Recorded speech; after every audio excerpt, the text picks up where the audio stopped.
Is the worst finally behind 3M? The company has put a couple of major lawsuits behind them, huge settlements that goes along with that, but at least brings some certainty to the business. Also spun off Solventum.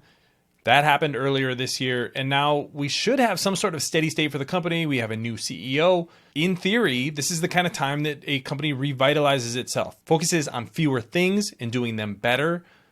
So this could potentially be a time that 3M actually turns the business around. It's been really a market laggard for more than a decade, really going back 2 decades. So I want to go through the recent numbers. The stock jumped about 20% in the past week, so phenomenal return for 3M. This is not a company that typically has that kind of return on a single day, but that's what the reaction was by the market, even though the numbers were a little bit tepid. So I'm going to go through those numbers today. My name is Travis Hoium. Thanks for watching Asymmetric Investing. Please subscribe here on YouTube for all my content, and thanks to this video sponsor, The Motley Fool. If you go to fool.com/ASYM, they'll give you their top 10 stocks to buy right now. So let's get right to the results and what investors were looking at. Here's a look at the second quarter earnings presentation, and the big thing to focus on is the top level numbers. Revenue up 1.2% to $6 billion. 1.2% year over year is not all that impressive for most companies, but for 3M, just having some sort of turnaround to positive numbers is a good sign. The real story of this report is going to be about margin. So the big increase, 39% increase in adjusted earnings per share to $1.93 is really the kind of sign that you want to see. Company's going to be focusing on organic growth. This is going to be the real challenge for 3M. They've been trying to boost organic growth really for more than a decade now. Haven't been able to get past low single digits.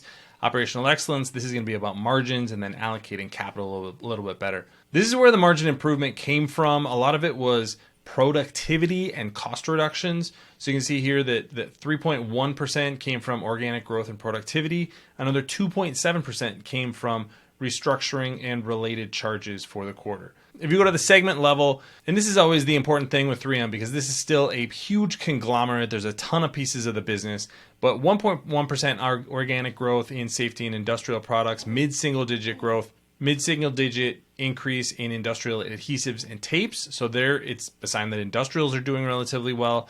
On the personal safety, automotive, aftermarket, electrification, and roofing granules market, again, just a ton of products that go into this low single digit increase, and then a low single digit decline in abrasives and industrial specialties. So this is going to be the theme here is industrials are going to be a little bit of a mixed bag across the board for 3M.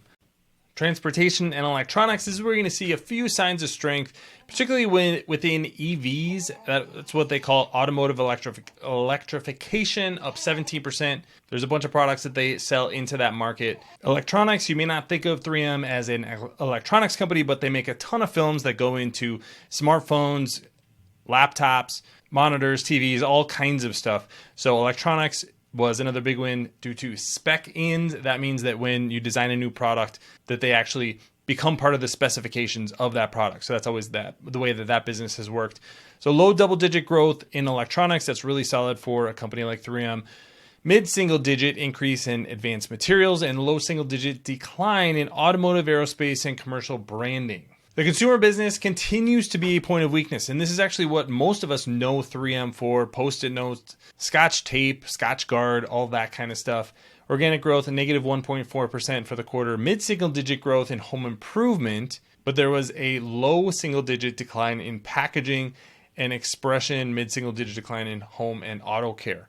So again, you're seeing some improvement on the EV side of the auto business and some deterioration on the aftermarket and kind of home usage of auto products across 3M's portfolio. Consumer discretionary demand for hardline goods remains soft. This is one of those things you might want to look at from a macro perspective. The consumer seems to be relatively weak in certain areas, particularly stuff they don't have to buy. So discretionary goods, that's what 3M is telling you with these numbers. For the full year, guidance up just a little bit, not on the revenue side, still expecting flat to up 2%, but actually on the margin side, the bottom end of margins were increased a little bit, and then earnings per share from continuing operations expected to be on the high end of what they previously expected. So this is why the stock is up, because investors are seeing that at least the company's going to hit their guidance or the high end of their guidance. The other thing that's always important for 3M, this is a global company. At least prior to the spinoffs,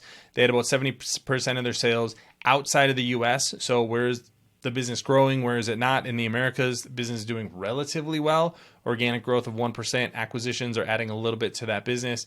So 2.9% growth overall. EMEA, Europe, Middle East, and Africa down 2.6%. And then Asia Pacific was flat. So kind of a mixed bag there. Gaining a little bit of share in the Americas, flat in Asia Pacific, and EMEA is down a little bit. So again, going to be at the whims of the economy in a lot of these places. Thanks to our friends at The Motley Fool for sponsoring this video. Visit fool.com/ASYM for the top 10 stocks to buy right now.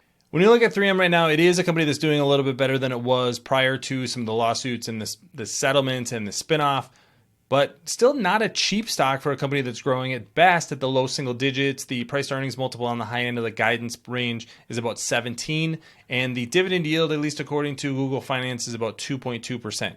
So the stock had a really positive reaction to earnings last Friday, but I think that was more beating low expectations than it was some sort of sign that there's some huge recovery in the company now. What I want to see going forward is, can the company get back to spending on R&D and actually growing the bottom line through organic growth? That is what 3M did between the start of the company and really the early to mid 2000s. And that was when they started focusing on efficiency. Jim McNerney came in, brought in things like Six Sigma. That improved the company's margins, but it destroyed the company's growth and innovation. And that's why you don't see any sort of iconic products coming out of 3M over the last 20 years.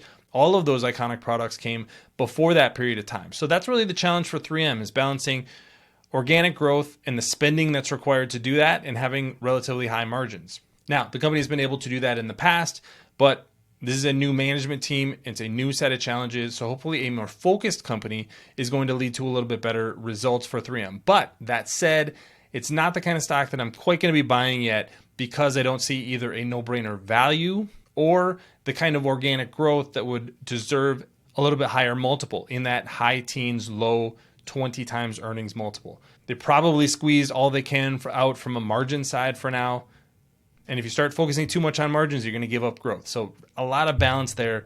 That's really the challenge that 3M has had over the last 20 years, and they haven't handled it particularly well. So hoping that things will turn around. But there are a lot of macro challenges with all the manufacturing companies that are available around the world. But hopefully some of the moving manufacturing back to the US will be helpful for a company like 3M that has often had its core, at least its core technologies, developed and built here in the US. But let me know what you think about 3M stock, this earnings report, and the market's reaction. I think that was what was most surprising to me. In the comment section below, don't forget to subscribe to Asymmetric Investing. Thanks for watching, everybody. See you here next time.